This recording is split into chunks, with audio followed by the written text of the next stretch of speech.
नमस्कार मित्रांनो, मी स्वाती तोरसेकर एशा पृथ्वीमध्ये तुमचं स्वागत करते. सोरोसच्या नाकावर टिचून इलॉन मस्क भारतामध्ये येत आहेत. इलॉन मस्क कोण हे लक्षात घ्या मित्रांनो, आजच्या घडीला ट्विटरचे सर्वेसर्वा आहेत ते. ज्या वेळेला ट्विटर हे एक व्यासपीठ इथल्या डाव्यांच्या हातामध्ये गेलेलं होतं आणि या व्यासपीठाने अनेक उजव्या मंडळींचे गळचेपी केलेली होती. अमेरिकेमध्ये तर डोनाल्ड ट्रम्प यांचा खातं सुद्धा त्यांनी रद्द करून टाकलेलं होतं. अशा पद्धतीची हुकुमशाही राबवणारा हा ट्विटरचा व्यासपीठ इलॉन मस्क यांनी विकत घेतला आणि सगळं पारडं पलटवून दाखवलं. कारण सत्य काय ते बोलण्याची मुभा लोकांना त्या व्यासपीठावर मिळाली. इलॉन मस्क यांनी जवळ-जवळ 75% कर्मचारी काढून टाकले. तरी सुद्धा ट्विटर चांगलं चालतंय. मग प्रश्न असा आहे, की हे 75% कर्मचारी नेमके करत काय होते तिथे? ते एवढंच करत होते, की फॅक्ट चेकिंगच्या नावाखाली आपली गळचेपी करत होते. दुसरं तर काही होत नव्हतं त्याच्यावर. तर हे इलॉन मस्क हे खरं म्हणजे Twitterसाठी प्रसिद्ध नव्हते. ते एक उद्योगपती आहेत आणि त्यांची म्हणजे इलेक्ट्रॉनिक व्हेइकल्सच्या उत्पादनासाठी त्यांचं नाव संपूर्ण जगात आहे. त्या कंपनीचं नाव टेस्ला आहे आणि या टेस्ला गाड्यांचं उत्पादन भारतामध्ये करता येईल का? ह्याची पडताळणी करण्यासाठी किंबहुना कराराच्या अंतिम टप्प्याच्या अटी ज्या आहेत त्याच्यावर चर्चा करण्यासाठी इलॉन मस्क भारतामध्ये येणार आहेत, अशी एकंदरीत हवा तयार झालेली आहे. मी म्हटलं त्याप्रमाणे ट्विटर व्यासपीठ ज्यावेळेला त्यांनी आपल्या हाती घेतलं, थेट विकत घेतलं होतं, पैसा ओतला, तो पैसा परत मिळण्याची सुद्धा चिन्ह अजूनही दिसत नाहीये. ह्यावर मी एक स्वतंत्र व्हिडिओ केलेला होता. तेव्हा सोरोसच्या हातामध्ये असलेलं हे व्यासपीठ त्याच्या हातामधून हिसकावून घेणारे इलॉन मस्क जेव्हा भारतामध्ये येतात, तेव्हा त्याचं राजकीय संदर्भ काय आहे, हे समजून जरूर घ्यायला पाहिजे. हे सोरोस महाशय जे आहेत, ते आपल्या अनेक हस्तकांच्या करवी मोदींच्या मार्गामध्ये अडथळे आणायचा प्रयत्न करतायत आणि भारतामध्ये राजवट बदलली जावी, किंबहुना मोदी सत्तेवरती येऊ नये म्हणून जे काही प्रयत्न करता येतील ते प्रयत्न त्यांच्या टोळीचे चाललेले आहेत. मोदींच्या मार्गामध्ये विघ्न आणायची, अडथळे आणायचे, इथपर्यंत ह्या लोकांची मजल पोचलेली आहे. आपले परराष्ट्र मंत्री एस जयशंकर यांनी त्यांचं वर्णन अत्यंत धोकादायक व्यक्ती असं केलेलं होतं. तेव्हा या सोरोसच्या नाकावर टिचून भारतामध्ये येणं ही गोष्ट सोपी अजिबात नाहीये मित्रांनो. तुम्ही जर का वर्तमानपत्र चाळाल, टीव्ही न्यूज चाळाल, मराठीमधल्या टीव्ही प्रोग्राम बघाल, तर कुठेही इलॉन मस्क यांची फारशी चर्चाही होताना दिसत नाहीये. त्यांना बातमी दडपण्यामध्ये रस आहे. त्यांना कसल्या बातम्या आणि काय तुताऱ्या फुंकायच्या आहेत, त्या त्यांना फुंकू देत. परंतु अशा प्रकारे मस्क हे कधीच त्यांच्यावरती अवलंबून नव्हते. त्यांनी आपल्या व्यासपीठावरती जाहीर केलं, की मी भारतात येणार आहे आणि एकच उदाहरण आलं इथे जे Twitterवरती असलेले त्यांचे समर्थक असतील किंवा मग त्या समर्थकांनी अन्य सोशल माध्यमांचा वापर करून ही बातमी व्यवस्थित भारतभर पोहोचवलेली आपल्याला दिसते आणि म्हणून लोकांच्या मनामध्ये प्रचंड उत्सुकता आहे, की मस्क काय येतायत नेमके? कारण उघड आहे मित्रांनो, त्यांना त्यांची टेस्ला कंपनी जी आहे, त्या कंपनीचं उत्पादन त्यांच्या गाडीचं भारतामध्ये करण्यासाठी म्हणून ते येतायत, असं आज सांगितलं जात आहे. इलॉन मस्क हे गेल्या वर्षी सुद्धा भारतात आले होते आणि त्यांनी सांगितलं होतं, की 2024 मध्ये मी सुद्धा भारतामध्ये येईन म्हणून. त्यांना जे काही इथे उत्पादन सुरू करायचं आहे, त्याच्यासाठी जवळ-जवळ 2,500 एकर जमिनीची गरज आहे आणि ही जमीन त्यांना नेमकी कोणत्या राज्यात घेता येईल, उपलब्ध असेल, तिथे काय सोयी उपलब्ध होतील, ह्याचा पडताळा त्यांनी गेल्या वर्षीपासून घ्यायला सुरुवात केली आहे. आता अशी परिस्थिती असू शकते कदाचित 2 किंवा 3 ह्या नेमक्या जागा हेरून ठेवलेल्या असतील आणि त्या ठिकाणी प्रत्यक्षात जाऊन इलॉन मस्क परिस्थितीची एकंदरीत चाचपणी करतील आणि मग कोणत्या जागी आपला प्लांट, आपला कारखाना बनू शकतो ह्याच्या संबंधी ते अंतिम निर्णय घेऊ शकतील. हे सर्व करत असताना अर्थातच त्यांच्याकडून अपेक्षा आहे, की जवळ-जवळ $200 बिलियन एवढी गुंतवणूक या सगळ्या उद्योगासाठी त्यांना करावी लागणार आहे. आणि ते भारतामध्ये ही गुंतवणूक करायला तयार झाले आहेत, ही खूप मोठी गोष्ट आहे. सोरोसच्या नाकावर टिच्चून मी काय म्हणते हे तुमच्या लक्षात येईल. जे मोदी आत्मनिर्भर भारत बनवायला निघालेले आहेत आणि ज्यांनी टेस्लाच्या आयातीवरती 100% शुल्क लावलेला आहे. त्याचा अर्थच एक होता, की ह्याचं उत्पादन भारतात करा आणि मग तुम्हाला हे आयात शुल्क पडणार नाही. त्याच्यापेक्षा स्वस्त दरात गाड्या बनवा. इथून सर्व जगभरात न्या, त्याचा विस्तार करा. या सगळ्याला मोदी सरकार पाठिंबा देईल. परंतु कुठेतरी बनलेल्या गाड्या ज्या आहेत त्या भारतामध्ये आणून डम्पिंग करू नका एवढाच अर्थ होता. आत्मनिर्भर भारत बनायला सोरोस यांचा विरोध का आहे हे परत सांगण्याची अजिबात गरज नाहीये.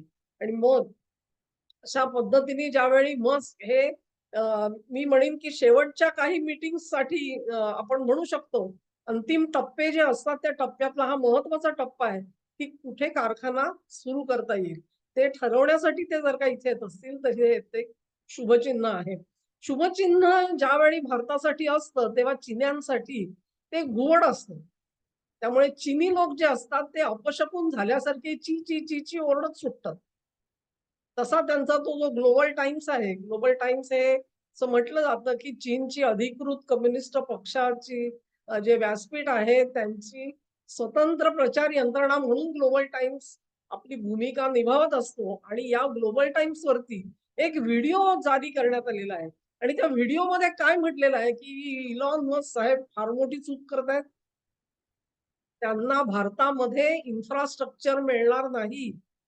टेस्ला गाड्या जर का भारतामध्ये विकायच्या असतील, तिथे बनवायच्या असतील, तर ज्या पद्धतीच्या पायाभूत सुविधा त्यांना लागतात, त्या सुविधा तिथे नाहीत. तिथे एकंदरीतच वातावरण नाही, तिथे प्रशिक्षित मनुष्यबळ नाही आणि त्यामुळे त्यांना अनंत अडचणी येऊ शकतात. त्यामुळे इलॉन मस्क यांनी पुन्हा विचार करावा, की त्यांनी जर का चीनमध्ये याचं उत्पादन वाढवण्याचा प्रयत्न केला, तर ते त्यांना अधिक सोयीचं ठरेल.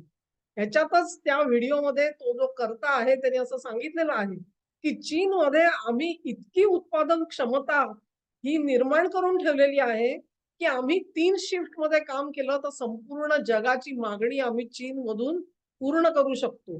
तेव्हा तुम्हाला अधिक काही उत्पादन क्षमता निर्माण करण्यासाठी म्हणून पैसा घालण्याची गरज नाही. चीनकडे या, तुम्हाला सगळ्या गोष्टी मिळतील आणि चीनमधून हे उत्पादन करा आणि सर्व जगामध्ये न्या.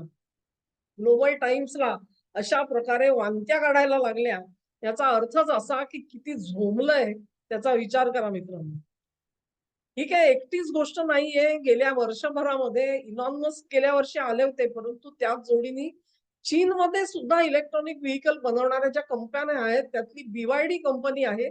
आणखी एक कंपनी आहे. या दोघांनी देखील भारतामध्ये उत्पादन सुरू करण्यामध्ये रस दाखवला होता. परंतु काही ना काही होऊन मोदी सरकारने त्यांना हिरवा सिग्नल काही दिला नाही आणि त्यामुळे त्यांचे ते प्रयत्न जे आहेत ते प्रयत्न तसेच सोडून द्यावे लागले.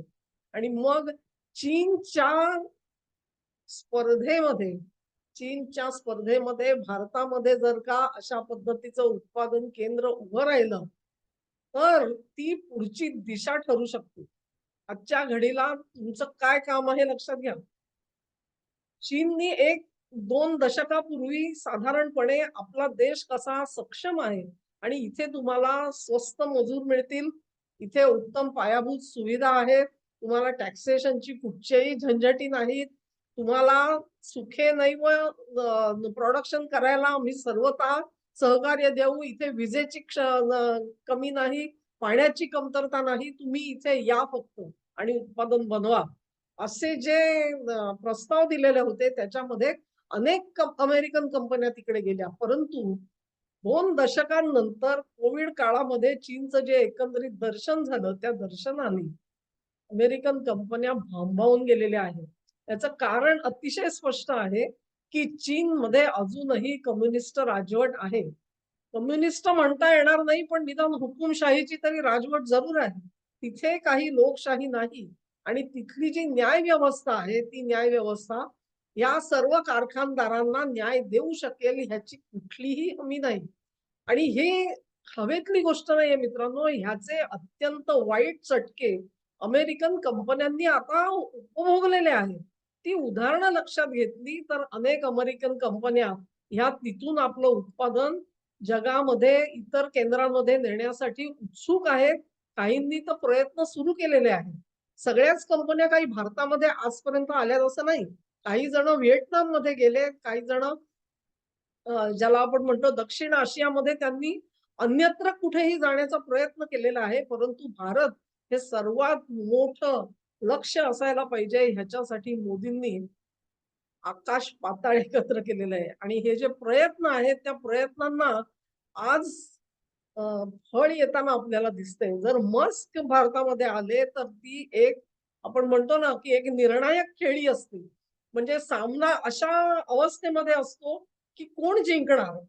भारत जिंकणार का पाकिस्तान जिंकणार? अशी जेव्हा परिस्थिती असते, तेव्हा एखाद्या फिरकी गोलंदाजाने 2-4 ओव्हरमध्ये सगळं सामन्याचं चित्र पलटवून टाकावं आणि शत्रूचे अनेक फलंदाज जे आहेत ते गारद करून टाकावेत. त्यांचे भरवशाचे फलंदाज गेल्यानंतर सामन्याचा जो कल आहे तो सगळा भारताकडे कसा वळू शकतो. असं जे क्रिकेटमधलं जे एक आपण वर्णन बघतो तसे इलॉन मस्क आज आलेले आहेत भारतामध्ये आणि मग इलॉन मस्क जर का अशा तऱ्हेने भारतात आले असतील, तर त्याला मोठं महत्व आहे. सर्वात मोठा प्रश्न जो आहे, की हे सगळं जे आहे, हे सगळं इलॉन मस्क यांना जानेवारीत नसतं का करता आलं? ठीक आहे, जानेवारीत नाही केलं त्यांनी. जून नंतर या. तिथे पण त्यावेळेला नवीन सरकार नियुक्त झालेलं असेल. तुम्हाला घाई काय आहे? एप्रिल महिन्याच्या अखेरीसच येण्याचा जो कल आहे, तो इलॉन मस्क यांनी का दाखवलाय? ही अत्यंत महत्वाची गोष्ट आहे मित्रांनो. आणि हा जो सगळा नुसतेच इलॉन मस्क भारतात येऊ घातलेत असं नाहीये. त्यांना काही राजकीय निदर्शकं सुद्धा घालून द्यायची आहेत. हेच इलॉन मस्क आहेत, जे आजच्या घडीला अमेरिकेच्या रिपब्लिकन पक्षाचे जे उमेदवार आता बनू पाहतायत आणि बहुधा त्यांच्या नावावरती शिक्कामोर्तब होऊन जाईल काही आठवड्यांमध्येच. त्या डोनाल्ड ट्रम्प यांचे खंदे समर्थक मानले जातात. ट्रम्प यांचे ते वैयक्तिकरित्या समर्थक नाहीयेत. परंतु पक्षांनी जर त्यांना निवडलं असेल, तर ते रिपब्लिकन पक्षाबरोबर जायला तयार आहेत. इलॉन मस्क हे डेमोक्रॅट पक्षाबरोबर नाहीयेत आणि हा मोठा सिग्नल आहे. अशा तऱ्हेने इलॉन मस्क जर का भारतात येत असतील, तर त्या घटनेचे पडसाद हे केवळ भारताच्या राजकारणात नाहीत, तर अमेरिकेच्या राजकारणात सुद्धा पडणार आहे. भारतामध्ये आचारसंहिता लागू झाल्यानंतर अशा तऱ्हेने इलॉन मस्क येतायत आणि मोदी त्यांना भेटायला तयार झालेत. ही खूप मोठं निदर्शक आहे. कदाचित असं होऊ शकतं, की त्या ज्या वाटाघाटी होतील, त्यांचे तपशील सध्या बाहेर काढू शकणार नाहीत. कारण सरकारवरती काही बंधनं आहेत. कुठल्या पद्धतीचे निर्णय आज त्यांना डिक्लेअर करता येतील, जाहीर करता येतील, ह्याच्यावरती बंधनं असू शकतात. कारण थोडी जरी चूक केली तरी मोदींचे विरोधक जे आहेत, ते न्यायालयात धाव घेतील, ते निवडणूक आयुक्ताकडे धाव घेतील आणि भाजपवरती ताशेरे ओढायला या यंत्रणा ज्या आहेत त्यांना मजबूर करतील. तेव्हा मोदी त्यांना तशी संधी बिलकुल देणार नाहीत ह्याची मला खात्री आहे. आणि जे महत्वाचे तपशील आहेत ते हळू येतीलच. परंतु या सगळ्याच्या मागे केवळ बिझनेस लॉजिक नाहीये. धंदा तर करायचाच आहे आणि तो नफ्यासाठी करायचा आहे. ते करत असताना जसा इलॉन मस्क यांना फायदा हवा आहे, तसाच भारतालाही फायदा व्हावा, ही सुद्धा इच्छा असू शकते आणि ती असायलाच पाहिजे. हे सगळं झालं बिझनेस लॉजिक. परंतु त्याच्या पलीकडचं राजकीय गणित जे आहे, ते गणित सुद्धा आपल्याला दुर्लक्षता येणार नाही. ज्या कारणासाठी मराठी माध्यमं आज इलॉन मस्कच्या येण्याच्या बातमीला बायपास करतायत, ती देण्याची टाळाटाळ करतायत, त्याच्यावर चर्चा सुद्धा घडवून आणू शकत नाहीयेत. त्याचं कारण तेच आहे. त्यांचे पोषणकर्ते कोण आहेत? मी शीर्षकामध्ये म्हटलेलं आहे. ते सोरोस महाशय आहेत. ते कोणापर्यंत पैसा पुरवत असतात. कल्पना करा तुम्ही. माध्यमांपर्यंत सोरोसचा पैसा जाऊन पोहोचतो. ही काय नवी गोष्ट नाहीये, ती लपून राहिलेली नाहीये. तेव्हा सोरोसचे समर्थक आणि त्याची बाजू मांडणारे त्यांचे पेड एजंट्स जे आहेत, ते ह्या गोष्टींची चर्चा करणारच नाहीत. त्यांच्याकडून अपेक्षा नाही. परंतु जनतेने मात्र एक लक्षात ठेवायला पाहिजे, की तुम्हाला जर का आत्मनिर्भर भारत बनवायचा असेल आणि इथे उत्पादन यावं संपूर्ण जगामधून परकीय भांडवल भारतामध्ये यावं ही इच्छा असेल, तर मात्र इलॉन मस्क यांचं स्वागत सामान्य जनतेने करायचं आहे आणि त्यांना भारतामध्ये आमंत्रण देणाऱ्या मोदींविषयी तुमच्या मनामध्ये कल्पना किती स्पष्ट असायला पाहिजे, हेही तुम्हाला लक्षात घेतलं पाहिजे. या राज्यामध्ये मस्क येणार, मग त्यांना 2,500 एकर जमीन कशी मिळणार? हो, त्या शेतकऱ्यांची जमीन लुटली जाणार, त्यांना दुसरा रोजगार उरणार नाही. ह्या राज्यामधल्या लोकांना नोकऱ्याच मिळणार नाहीत. त्या नोकऱ्या अखेर बाहेरच्या राज्यातले प्रशिक्षित लोक येऊन घेणार, वगैरे, वगैरे. कंड्या पिकवायला सगळेजण तयार आहेत मित्रांनो. परंतु त्याच्यावरती विचार करणं हे तुमच्या हातामध्ये आहे. ज्या एक ज्याला म्हणतो आपण धबधब्यासारख्या नोकऱ्या इकडे येणार आहेत, कारण धबधब्यासारखा परकीय भांडवल गुंतवणुकीसाठी भारतात येणार आहे आणि मग त्या भांडवलातर्फे ज्या नोकऱ्या उपलब्ध होतील, त्या नोकऱ्या या आपल्याला मिळाव्यात, तर त्याच्यासाठी आपल्याकडे तो स्किल सेट पाहिजे आणि तो स्किल सेट कसा तयार करायचा, ह्याचा विचार तरुण वर्गाने करायचा आहे, त्यांच्या पालकांनी करायचा आहे. नुसतंच आपलं इकडे होऊ देणार नाही, तिकडे होऊ देणार नाही, आम्हाला नोकऱ्या नाहीत, तुम्हाला नोकऱ्या नाहीत, तर त्याचा पुन्हा विचार करा. तुमच्याकडे स्किल सेट आहे का? आणि तुमच्याकडे स्किल सेट असेल, तर तुम्हाला कुठलीही खाजगी कंपनी इतक्या सहजपणे डावलू शकणार नाही. आणि नेहमीचा डाव तर आहेच. कारण हे इलॉन मस्क साहेब असं म्हणतात, की रिलायन्सच्या सहकार्याने हे सगळं उत्पादन उभं करायचा प्रयत्न करतायत. तसंच ते करतील असं नाहीये, परंतु बातम्या तर सोडल्या गेलेल्या आहेत. तेव्हा अंबानी आणि रिलायन्स यांच्या नावाला डाव्यांना कशी शिसारी आहे, त्या सगळ्या नावाची हेही आपल्याला माहिती आहे आणि हे नाव जे आहे, ते अत्यंत अचरटपणे मोदींना जोडण्यामध्ये हे सगळे डावे आणि सोरोसचे समर्थक कसे पुढाकार घेतात हेही आपल्याला माहिती आहे. तेव्हा या निमित्ताने मित्रांनो, जर सोरोसच्या नाकावर टिच्चून इलॉन मस्क भारतात येत असतील, तर मोदी समर्थक जनता जी आहे त्यांनी ह्याच्यावर विचार करावा आणि त्याच्यानुसार मतदान करावं. जे मोदींचे विरोधक आहेत त्यांनीही विचार करावा, की या सगळ्या लाटेमधून येणाऱ्या ज्या नव्या-नव्या संधी आहेत, त्या नव्या संधी माझ्यापर्यंत कशा येतील ह्याचा विचार तुम्ही करा. पॉझिटिव्हली विचार करा, नकारार्थी विचार करू नका. तर तुम्हाला तुमच्या हाती काही 4 मोती लागतील. धन्यवाद मित्रांनो. हा व्हिडिओ तुम्हाला आवडला असेल, तर ह्याची लिंक तुमच्या मित्रपरिचितांपर्यंत पोहोचवा. ह्या व्हिडिओला लाईक करा, चॅनेलला सबस्क्राईब करा आणि त्याच्या विस्तारासाठी आपलं सहकार्य कायम असू द्या. धन्यवाद.